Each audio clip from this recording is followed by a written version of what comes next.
अरे कहाँ जा रही है मेरी जान? चल तुझे गोद में उठा के छोड़ दूं? एक चुम्मा दे दे मेरी जान। चल मेरे साथ। अरे हाथ पकड़ने का बहुत शौक है ना? तू तो बड़ी करारी है रे। हाँ? मुझे गोद में उठाएगा? मुझे गोद में उठाएगा तू? मुझे? हाँ? क्यों मैडम? बहुत शौक है ना लड़की को साहब देखने का? साहब कौन है ये? बहुत तेज है। तुम्हारी अम्मा है बेटा, एसपी मीरा सिंह। चल।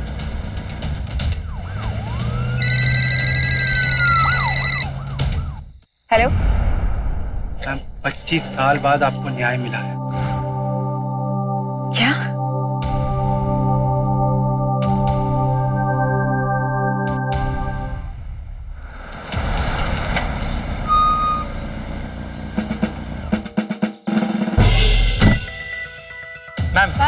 मैम एक सवाल प्लीज।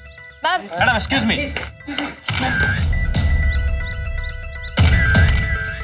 मैडम अब आप कैसा महसूस कर रही है? आपका रिएक्शन क्या है? 25 साल मतलब लंबा समय होता है। क्या कहना है आपका इस बारे में?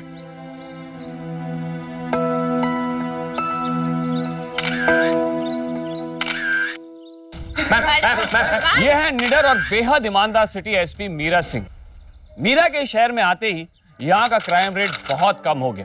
अपराधी डर के मारे चूहे की तरह अपने बिल में दुबक जाते थे। फिर ऐसा क्या हुआ था कि इतने निडर ऑफिसर की आंखों में आंसू चले आए थे, जिसे देखकर इलाके के शातिर और खौफनाक लुटेरों के पसीने निकल जाते थे। उनकी आंखों में आंसू? क्या गम छिपा रहे थे ये आंसू? ये आंसू सिटी एसपी मीरा सिंह की जिंदगी के किस दर्द को छुपा रहे थे? क्या कहीं इन अशकों का ताल्लुक किसी पुराने घाव या किसी पुरानी याद से तो नहीं था? सुमन, एक गिलास पानी दो।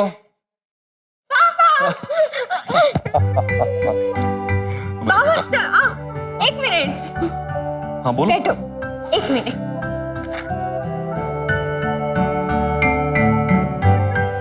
ये क्या? ओह, रिपोर्ट कार्ड। बाबा आपने बोला था ना, अगर मेरे अच्छे मार्क्स आएंगे तो आप मुझे आइसक्रीम खिलाओगे, गुड़िया दिलाओगे और फोटो भी खिंचाओगे। हाँ बाबा, हाँ मैंने बोला था। तो चलो ना। तो चलो, और एक काम करते हैं, आज हम चलते हैं मार्केट। सुनिए, मैं भी आप लोगों के साथ चलूंगी। अरे मैडम जी, आप कहीं नहीं जाएंगी। डॉक्टर ने आपको ज्यादा घूमने फिरने के लिए मना किया है। ठीक है, लेकिन आप लोग मेरे लिए आइसक्रीम जरूर लेके आइएगा। ये दीजिए। अच्छा सुमन, इस फाइल को थोड़ा संभाल के रखना। इसमें बहुत ज्यादा इंपॉर्टेंट डॉक्यूमेंट्स हैं। इसमें इंस्पेक्टर किशन लाल के उन डाकुओं के साथ जो संबंध है, उससे संबंधित सारे दस्तावेज हैं। मैं पहले से ही जानता था कि इस किशन लाल के उन डाकुओं के साथ कोई ना कोई संबंध है। सो प्लीज इसको थोड़ा संभाल के रखना। बाबा हाँ। चलो ना। हाँ हाँ, चल रहे हैं। आप लोग मेरे आइसक्रीम मत भूलिएगा। हाँ हाँ।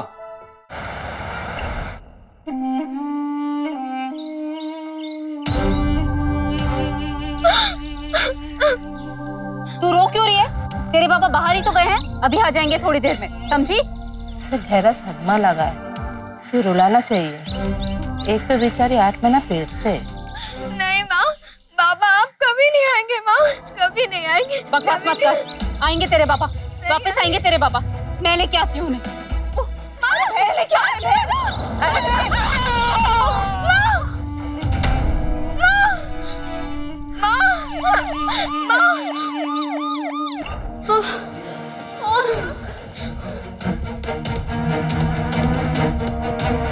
आठ साल की छोटी सी बच्ची के लिए ये एक सदमे से कम नहीं था। बुरी तरह से डरी हुई मीरा बेचैनी की हालत में बाहर खड़ी रह गई थी।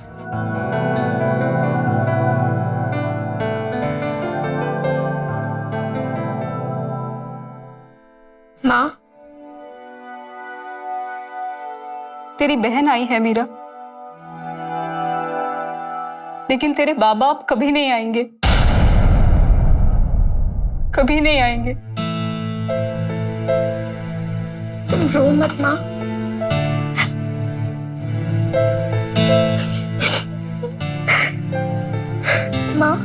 माँ, मुझे पता है बाबा की मौत कैसे हुई।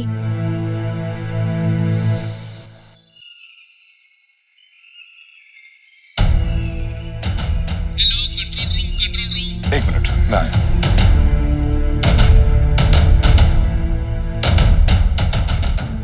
हेलो। अभी खबर मिली है कि गांव में डाकू छुपे हुए हैं। क्या? डाकू? हाँ सर। मैं अभी पहुंच रहा हूं। Over and out.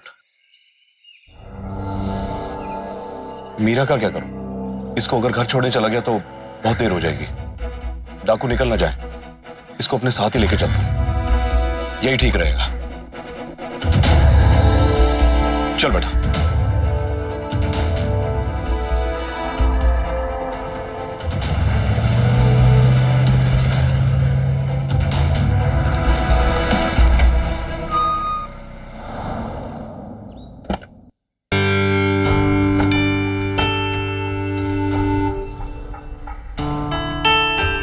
जय हिंद सर। डाकू लोग गांव में छिप गए सर। शायद उनको हमारे आने की खबर लग गई थी। बच के जाएंगे कहां? तुम एक काम करो, इसका ख्याल रखना और अपनी नजरों से दूर मत होने देना। जी सर। बेटा तुम गाड़ी में ही रहना। अंकल है ना, उनकी बात मानना, इधर उधर मत जाना। मैं भी थोड़ी देर में आया। हाँ? और कुछ देर बाद मैंने देखा। बाबा!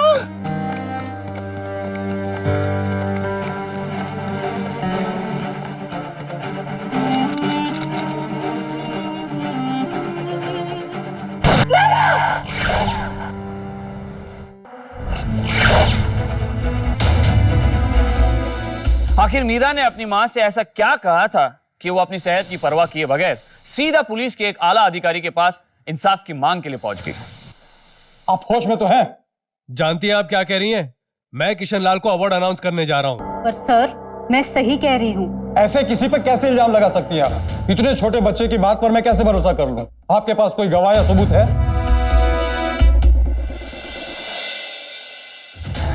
रामदेव भैया, आपने तो सब देखा है, फिर आप कुछ क्यों नहीं बोलते?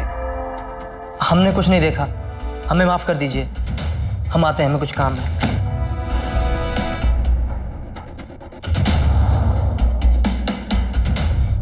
चलो बेटा, हम गांव चलकर पूछेंगे। भैया जी, आपके परिवार में भी तो... नहीं बहन जी, एक के साथ हो गया अब किसी के साथ नहीं। माफ कर दीजिए बहन जी। बहन, आपके घर में तो... मैडम जी, मेरे 2 बेटे, इससे पहले मैंने इनके बाप को खोया, लेकिन हमें माफ कर।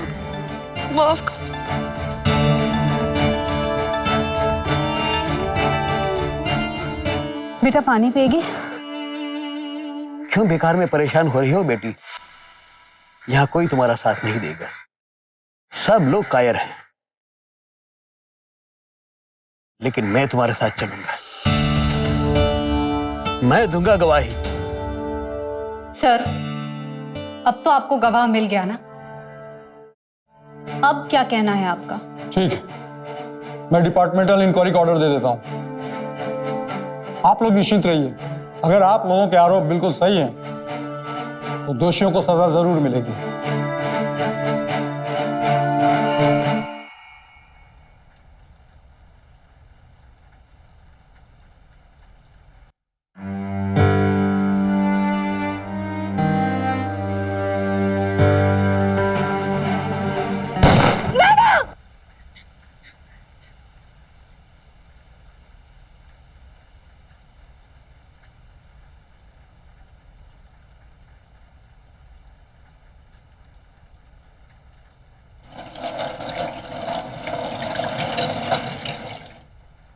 ऐसे ही बुरे सपने आते रहते थे मासूम मीरा को, लेकिन वो जानती थी अगर वो इन सब के बारे में अपनी मां को बताएगी तो उनकी परेशानी बढ़ जाएगी। क्या हुआ बेटा, बुरा सपना देखा क्या? नहीं माँ, पानी पीने आई थी, प्यास लगी थी। अच्छा चलो, रात बहुत हो गई है, चल के सो जाओ।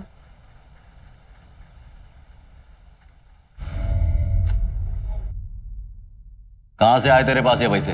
ये पैसे मेरे नहीं है किशन लाल, ये अभी तूने बाहर निकाल के रखे हैं। उस पर इल्जाम लगाती है? हाँ, झूठ बोलती है तू। धंधा करके कमाया तूने, धंधा करके।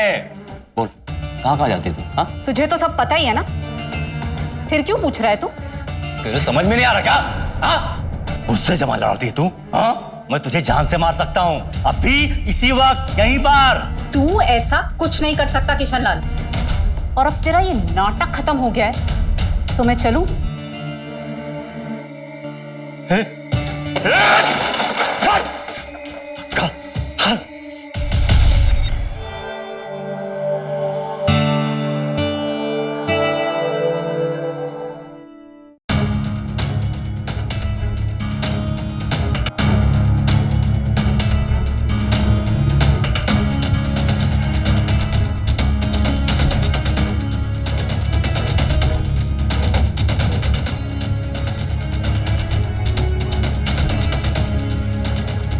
सिर्फ किशन लाल की फाइल गायब है। इसका मतलब ये किशन लाल का ही काम है। वो कमीना मेरे घर तक भी पहुंच गया। सुमन अब यह समझ चुकी थी कि किशन लाल उसकी लड़ाई को कमजोर बनाने की लगातार कोशिश में जुट चुका है। वो सुमन को तोड़ने के लिए किसी भी हद तक जा सकता था। ऐसे में कोई भी औरत घबरा जाती और अपने कदम वापस ले लेती। सॉरी, बगैर सबूत के हम कुछ भी नहीं कर सकते। लेकिन सुमन ऐसी नहीं थी। उसके इरादे बहुत मजबूत थे। उसका लक्ष्य साफ था। उसे इंसाफ चाहिए था और वो अडिग रही।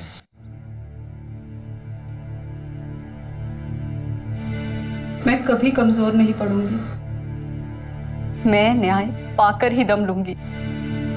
जिंदगी ने बहुत से उतार चढ़ाव दिखाए, लेकिन कोई भी बाधा उसके इरादे को कमजोर नहीं कर पाई, बल्कि उसके इंसाफ पाने की जिद दिन ब दिन बढ़ती जा रही थी। माँ, चिट्ठी आई है। पढ़ो बेटा। सबूतों के अभाव में यह inquiry commission inspector Kishan Lal को निर्दोष घोषित करती है। उन पर लगाए गए सारे इल्जाम झूठे और बेबुनियाद हैं। लिहाजा कमीशन इस शिकायत को खारिज करती है।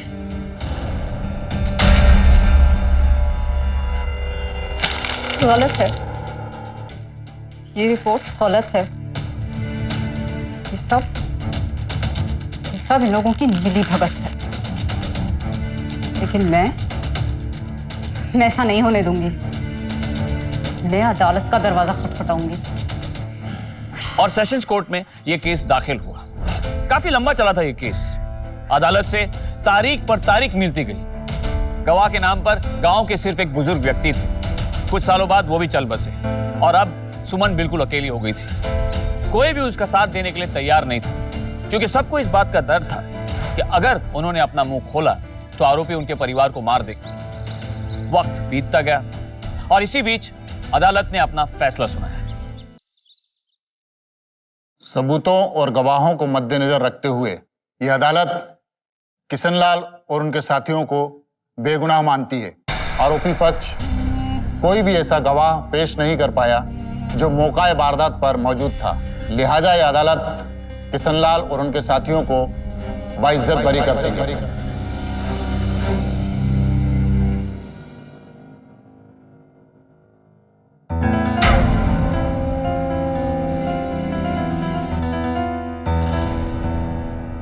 क्यों जान दे रही हो? हाँ, कुछ नहीं होगा। बेकार में अपना वक्त और पैसा बर्बाद कर रही हो। पैसे काफी कम पड़ गए होंगे ना? हाँ, कभी आ जाना, भरपाई कर दूंगा। हाँ?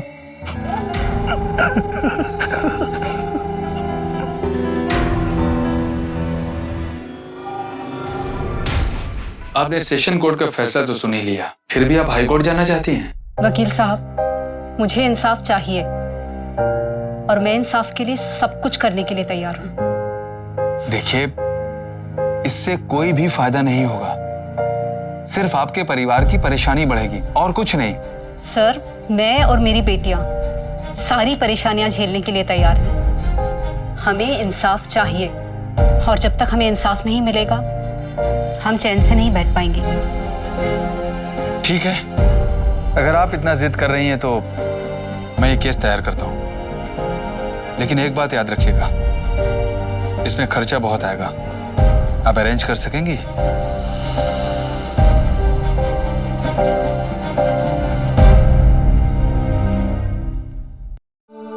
जी।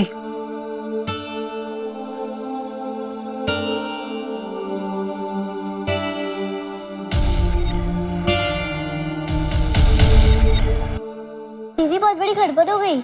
क्या हुआ? पर जब ने हिंदी का नोटबुक तो घर पे ही भूल गई। अब क्या करें, मैडम तो बहुत डांटेगी। ठीक है, तो स्कूल जा, मैं घर जाकर ले आती हूँ। ठीक है दी। कुछ ज्यादा हिम्मत आ गई तुझमें, हाँ? एक बार कोर्ट ने फैसला सुना दिया, तेरी समझ में नहीं आया? हाँ? हाई कोर्ट में केस डालेगी तू? केस वापस ले। मैं केस वापस नहीं लूंगी। मुझे इंसाफ मिलके रहेगा और तुझे सजा जरूर होगी, समझा तू? बहुत गर्मी है तुझमें, कैंसर से भी तेरी गर्मी कम नहीं हुई। लगता है तेरी गर्मी मुझे उतारनी पड़ेगी। क्या कर लेगा तू? बहुत लग रही थी ना, कतरता हूँ तेरे पर मैं। मैं तुझसे डरने वाली नहीं हूँ। बहुत लग तू। चीर के रख दूंगी तुझे। मेरी और मेरी बेटियों की जिंदगी से बाहर निकल जा, समझा तू? समझा? जा, निकल, निकल। ऐसी हालत में जहां कोई भी बच्चा सहम जाता है, पर मीरा डरी नहीं, बल्कि वो अपनी मां के साथ अन्याय के खिलाफ खड़ी हो गई। लेकिन पुलिस के प्रति उसकी नफरत बढ़ने लगी। जुर्म के खिलाफ लड़ने वाली पुलिस उसके लिए गुनहगार बन चुकी थी। कुछ वर्दी वालों के भ्रष्ट कारनामों की वजह से आम जनता को सारे वर्दी वाले भ्रष्ट लगने लगते हैं। आम जनता को वर्दी वालों पर जल्दी भरोसा नहीं हो पाता। लेकिन वर्दी कभी भी गलत नहीं होती। हाँ, वर्दी को पहनने वाले गलत जरूर हो सकते हैं। जैसे कि वर्दी में गलत लोग होते हैं, वैसे ही वर्दी में ईमानदार और कर्तव्यनिष्ठ सिपाही भी होते हैं, जिनकी वजह से हमारे देश की आंतरिक और बाहरी सुरक्षा कायम रहती है। जरा सोच, अगर सारे वर्दी वाले गलत होते तो हमारे देश की सुरक्षा हाशिए पे खड़ी नहीं होती। लेकिन मीरा को तो अब वर्दी से घृणा हो चुकी थी। उसे तो वर्दी शब्द से ही बहुत नफरत थी। क्यों? क्या प्रॉब्लम है इस वर्दी में? मुझे भी शॉर्ट सर्विस कमीशन की एग्जाम देनी है, वर्दी पहननी है। इस घर में वर्दी पहनना तो दूर, कोई वर्दी का नाम भी नहीं लेगा। लेकिन क्यों? मेरा भी बचपन का सपना था कि मैं आर्मी ज्वाइन करूं, और आज जब ये मौका मिला है तो आप मना कर रही हैं। मैंने एक बार कह दिया ना, तो बस कह दिया। मैं और बहस नहीं करना चाहती। इस घर में ना कोई वर्दी वाला आएगा और ना कोई वर्दी पहनने वाले से रिश्ता रखा जाएगा, समझे तुम? लेकिन दी, बस, एंड ऑफ डिस्कशन।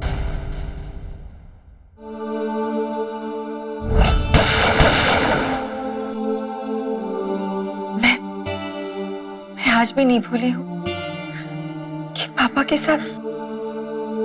माँ, तुम ही दीदी को समझाओ ना। मीरा, सब याद है ना तुझे? तू ये कैसे भूल गई कि तेरे पापा भी पुलिस ऑफिसर थे?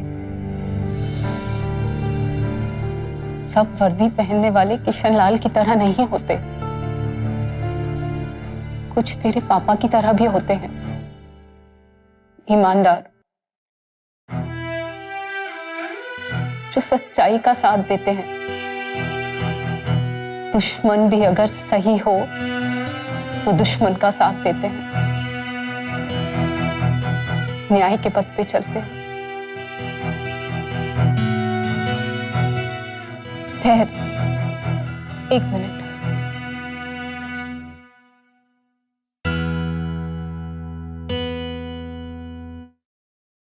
तुम्हारे बाबा का सपना था, वो तुम दोनों को वर्दी में देखना चाहते थे, उन्हीं की तरह। और यही सपना देखते हुए उस दुनिया से चल बसे।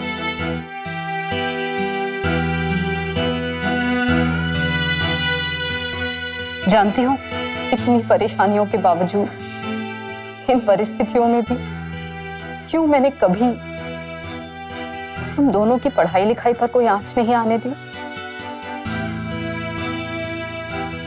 क्योंकि मैं तुम्हारे पापा के सपने को साकार होते हुए देखना चाहती हूँ, और शायद इसीलिए मैं जिंदा भी हूं, ताकि तुम दोनों को वर्दी में देख सकूं।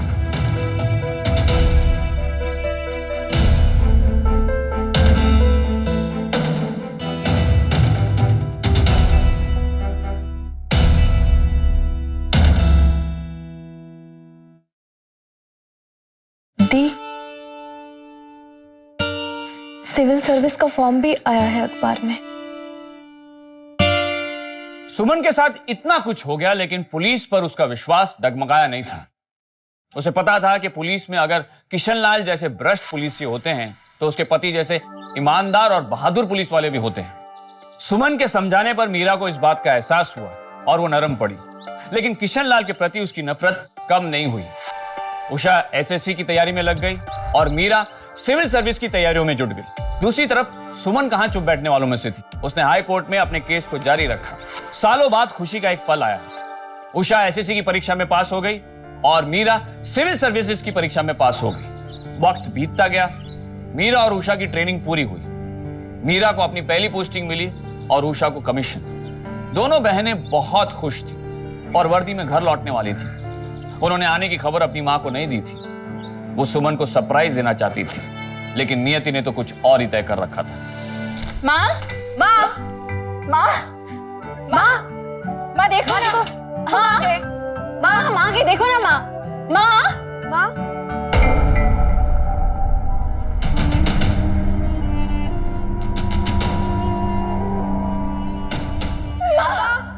माँ, उठो ना माँ, माँ प्लीज उठो ना माँ,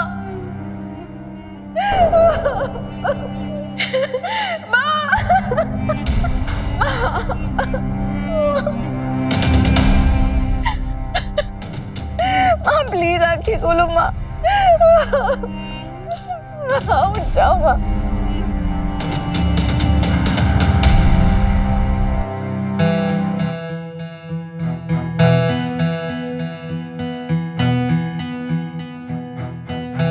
तमाम सबूतों और गवाहों को मद्देनजर किशन लाल और उसके सभी साथी बेगुनाह पाए गए। आरोपी पक्ष ऐसा कोई गवाह नहीं पेश कर पाए जो घटनास्थल पर मौजूद था या जो इस बात की तस्दीक कर सकता कि रणधीर सिंह का खून किशन लाल ने ही किया। लिहाजा ये अदालत किशन लाल और उसके सभी साथियों को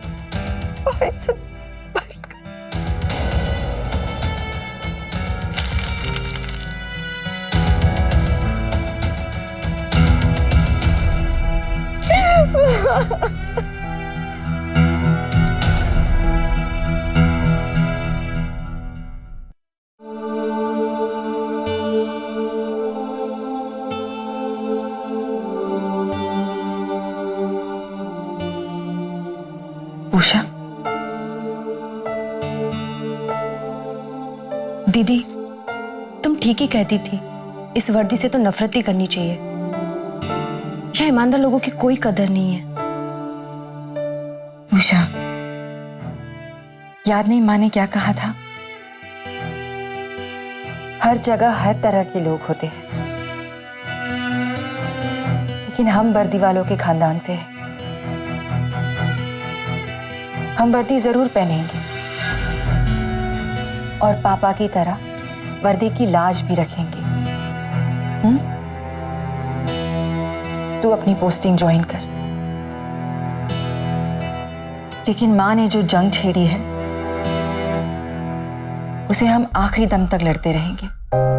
हाईकोर्ट के फैसले के खिलाफ सुप्रीम कोर्ट में अर्जी डालेंगे।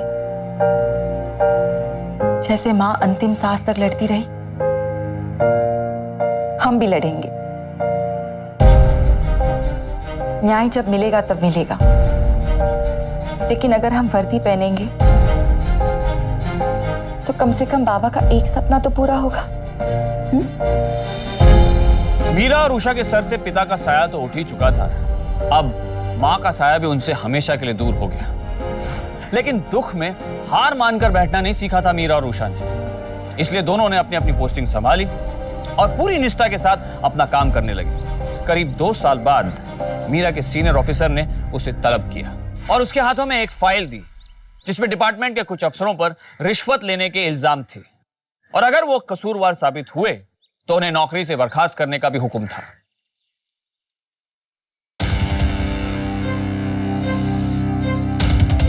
ये तो रामदेव पाठक है। इसे तो मैं नहीं छोड़ूंगी। इसका वो हाल करूंगी कि इसकी रूह तक कांप उठेगी। कबूल कर कि एएसआई रामदेव पाठक ने तुझसे रिश्वत ली थी खुद को बचाने के लिए।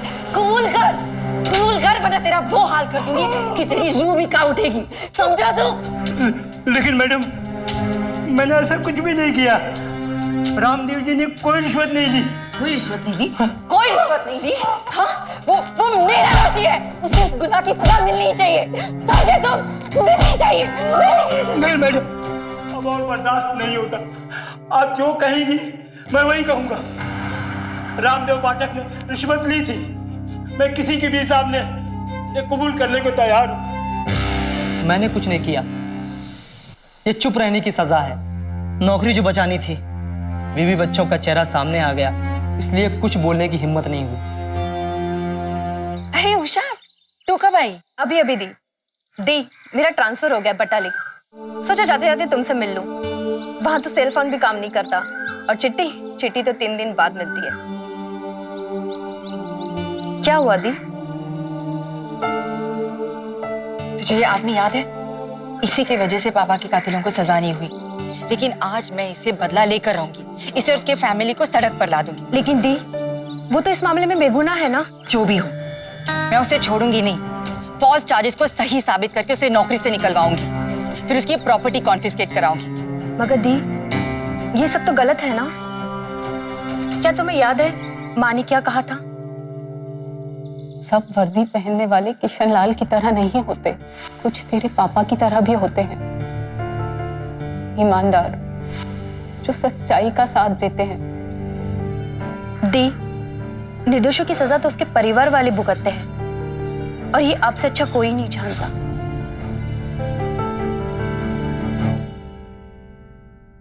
सर, एसपी साहब ने आपके लिए खत भेजा है। लो आ गया मेरी मौत का फरमान। पता नहीं इस एसपी ने क्या हालत की होगी मेरी। नौकरी तो ले ही ली होगी, हो सकता है जेल भी जाना पड़ जाए। शर्मा जी, मेरी तो हिम्मत नहीं हो रही है, आप ही पढ़ दो। आपके खिलाफ जो भी आरोप थे उसकी विस्तृत रूप से जांच हुई और जांच में आपको निर्दोष पाया गया, इसलिए आपको उन सभी आरोपों से बरी किया जाता है। कार्रवाई शुरू की जाए। माय लॉर्ड, आज 25 साल बीत चुके हैं, लेकिन रणधीर सिंह के हत्यारों को आज तक सजा नहीं हुई है। उनके हत्यारे ना सिर्फ समाज में खुलेआम घूम रहे हैं, बल्कि जुर्म करने के बावजूद ये समाज के रक्षक बने हुए हैं। मिलॉर्ड, मैं इस अदालत को बता देना चाहता हूं कि वो रक्षक नहीं बल्कि रक्षक के भेष में भक्षक हैं। क्या होगा? अरे कुछ नहीं होगा, कोई सबूत गवाह है नहीं।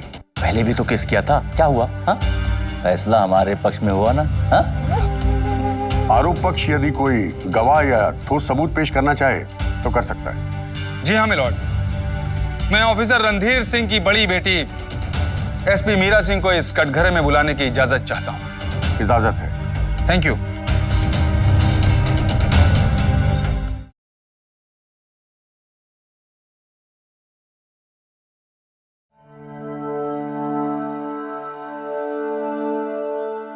मैं गीता पर हाथ रख के कसम खाती हूँ कि मैं जो कुछ भी कहूंगी सच कहूंगी, सच के सिवा और कुछ नहीं कहूंगी। मीरा जी, आप इस अदालत को बताइए कि उस दिन क्या क्या घटनाएं हुई थीं। योर ऑनर, उस वक्त मैं बहुत छोटी थी, करीबन 8 साल की। हेलो, अभी खबर मिली है कि गांव में डाकू छुपे हुए हैं। क्या डाकू? हाँ सर। मैं अभी पहुंच रहा हूं। Over and out. चल बेटा।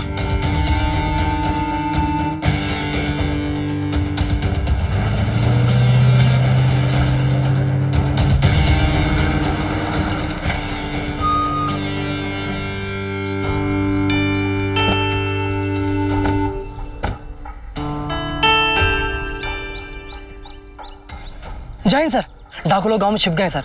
शायद उनको हमारे आने की खबर लग गई थी। तुम एक काम करो, इसका ख्याल रखना। जी सर।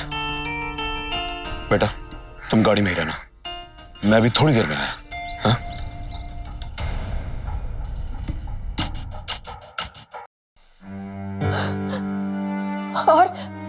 और जैसा उसके बाद मैंने अपने पापा को गोली लगते देखा। पुलिस रिपोर्ट के मुताबिक पापा को गोली डाकुओं ने मारी थी। अगर ऐसा होता तो डाकू आसपास होते, उन्हें घेर कर मारते, लेकिन ऐसा कुछ नहीं हुआ क्योंकि वहां डाकू थे ही नहीं। उन्हें गोली इस इंस्पेक्टर किशन लाल ने मारी थी, जो अब डीएसपी है। That's all, my lord. My lord, SP Meera Singh अपने बचपन से एक ही बयान दे रही है। पहले ये केस आईजीपी के पास गया, इस पे बहस हुई, लेकिन नतीजा कुछ नहीं निकला। क्यों? फिर दूसरी बार इन्होंने कोर्ट में यही बयान दिया, जिस पर इंक्वायरी भी हुई, लेकिन नतीजा कुछ नहीं निकला। जिस वक्त ये घटना हुई उस वक्त मीरा की उम्र सिर्फ 8 साल थी, लिहाजा एसपी मीरा सिंह की गवाही को गंभीरता से नहीं लिया जा सका। मैं अदालत से दरख्वास्त करूंगा कि किशन लाल और उनके साथियों को बेगुनाह करार दिया जाए, खारिज किया जाए। अदालत आज अपना फैसला सुरक्षित रखती है। अदालत अपना फैसला अगली पेशी पर यानी कि 12 जून 2012 को सुनाएगी। तब तक के लिए अदालत मुलतवी की जाती है। अदालत ने फैसला सुरक्षित कर लिया, लेकिन मीरा को जीत का भरोसा नहीं था। कोर्ट ने एक तारीख जरूर दे दी थी, लेकिन मीरा को इंसाफ का भरोसा नहीं था। इसलिए अगली तारीख पर उसने अदालत नहीं जाना ही ठीक समझा, क्योंकि शायद उसे इस बात का एहसास हो गया था कि अदालत में क्या होने वाला है।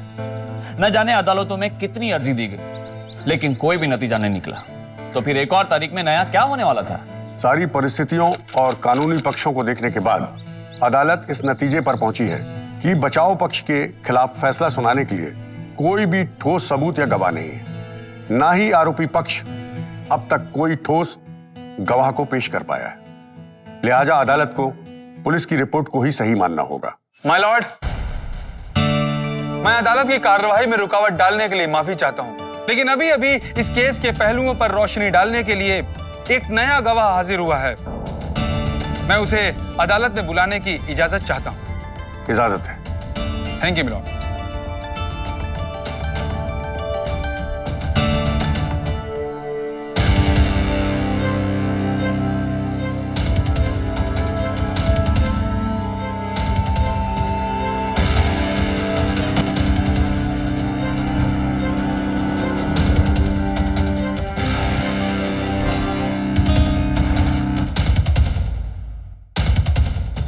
आइए।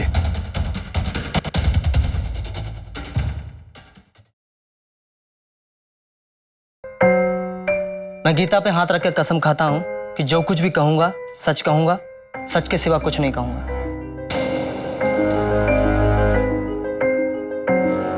हाँ तो रामदेव जी, इस अदालत को बताइए कि उस दिन घटना स्थल पर क्या हुआ था। जज साहब, उस दिन मैं ड्यूटी पे था। तभी इंस्पेक्टर किशन लाल ने मुझे जीप निकालने के लिए कहा और बोले कि कहीं रेड डालनी है। मैंने जीप निकाली और हम सब घटना स्थल पर पहुंच गए, लेकिन वहां कोई नहीं था। फिर इंस्पेक्टर किशन लाल ने हमें डीएसपी रणबीर सिंह का इंतजार करने के लिए बोला। फिर डीएसपी साहब वहां आए। आप घबराइए मत, हम लोग डाकुओं को ढूंढ रहे हैं। अगर उनका पता चले तो पुलिस को बताना। तुम यहां कैसे? तुम्हें मैंने कहा था ना कि डाकुओं के केस से दूर रहो, और तुम्हें तो मैंने शहर की ट्रैफिक की जिम्मेदारी दी थी। अपनी वहां की ड्यूटी छोड़ के यहां क्या कर रहे हो तुम? सर, दरअसल डाकुओं की जानकारी मुझे मिली थी और उस वक्त थाने में मैं अकेला था, तो मैंने सोचा कि मौके पर मैं पहुंच जाऊं। चलो ठीक है, इस पूरे एरिया का घेराव करो ताकि वो भाग ना सके।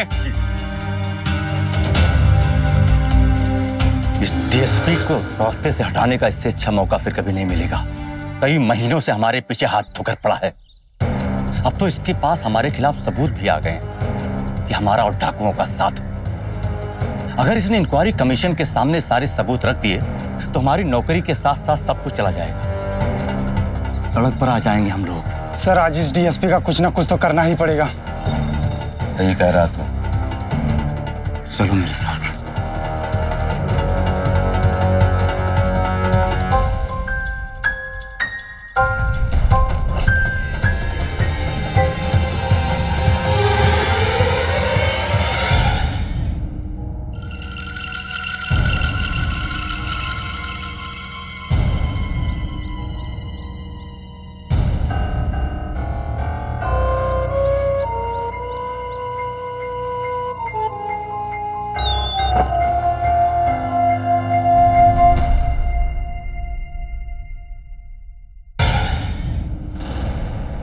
क्या मजाक है? तुम यहाँ क्या कर रहे हो?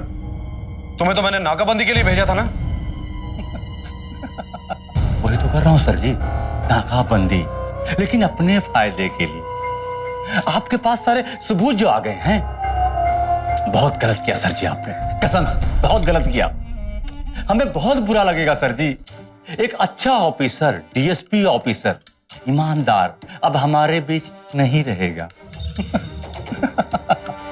संतोष, सर का काम तमाम कर।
सर, डीएसपी का तो राम नाम सत्य हो गया, पर अब इसे दिखाएंगे क्या?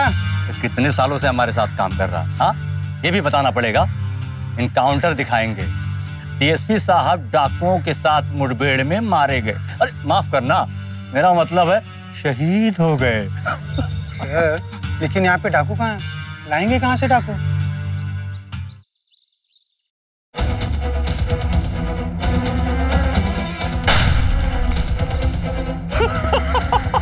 ये ले, पहला डाकू। सब मुझे मत मारिए, सब।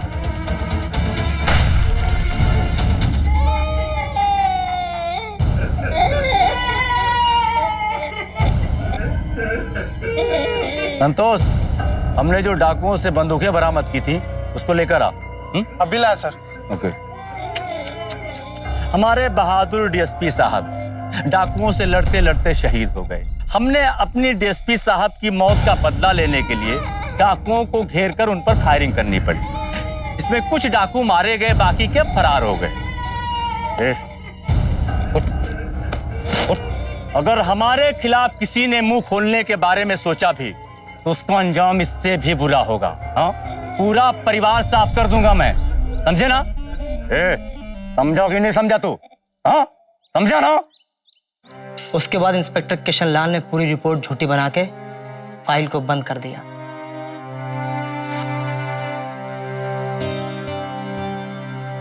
अब आप जा सकते हैं। मिलॉर्ड, इस नई गवाही से जो अदालत में नया मोड़ आया है, उसे मद्देनजर रखते हुए मैं अदालत से दरख्वास्त करता हूं कि वो अपना फैसला दें। That's all, Your Honor.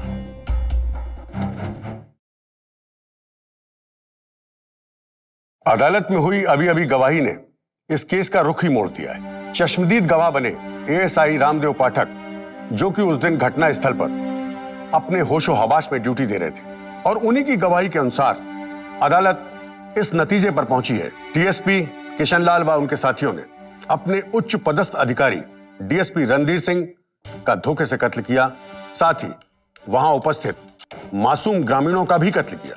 लिहाजा अदालत इस फैसले पर पहुंची है कि इन्हें आजीवन कारावास की सजा दी जाती है। साथ ही एएसआई रामदेव पाठक को सरकारी गवाह बनने के कारण आजीवन कारावास की जगह 1 साल की कैद की सजा सुनाती है। इतने सालों के बाद ही सही, सिंह परिवार के लिए ये एक बहुत बड़ी जीत थी। इतने सालों तक जिस इंसाफ के लिए सुमन सिंह लड़ती रही, आज जब उस लड़ाई का नतीजा निकला तो उसे देखने के लिए सुमन इस दुनिया में नहीं थी, लेकिन शायद वो देख रही थी अपनी बेटी मीरा के आंखों से। मीरा के आंसुओं का सबब भी शायद यही था। 25 साल के बाद न्याय मिला था, इस बात की खुशी भी थी, और न्याय मिलने में 25 साल लग गए, इस बात का गम भी था। कुछ घाव भर तो जाते हैं लेकिन उनके निशान शायद कभी नहीं जाते। सुमन सिंह और उसकी बेटी मीरा सिंह की बहादुरी और न्याय पाने के जज्बे के कारण देर से ही सही गुनहगारों को सजा मिली। हमारे देश में कई लोग ऐसे हैं जो पुलिस के जुल्म का शिकार होते हैं, लेकिन उनमें से कुछ ही लोग ऐसे होते हैं जो कानून के खिलाफ कानून का दरवाजा खटखटाते हैं, कानून के खिलाफ कानूनी तरीके से लड़ने की हिम्मत करते हैं। अन्याय चाहे कितना ही बड़ा क्यों ना हो, कितना ही ताकतवर क्यों ना हो, अगर उसके खिलाफ आपके हौसले बुलंद हैं तो आपको एक दिन जीत जरूर हासिल होगी, जिस तरह से मीरा को हासिल हुई थी। हम सलाम करते हैं उन बहादुर माँ बेटी को और उम्मीद करते हैं कि आप लोग सुमन सिंह और मीरा सिंह जैसी बहादुर औरतों से प्रेरित होकर अन्याय के खिलाफ आवाज उठाने में अपनी हिम्मत करेंगे, क्योंकि हिम्मत से ही बदलाव आता है, एक सुरक्षित समाज का निर्माण होता है।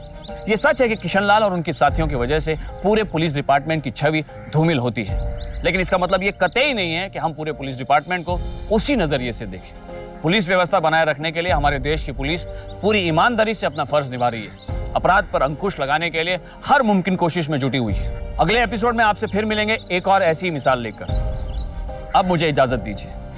सतर्क रहें, सावधान रहें। सावधान इंडिया, 100 दिन 100 फाइट बैक्स। तो सावधान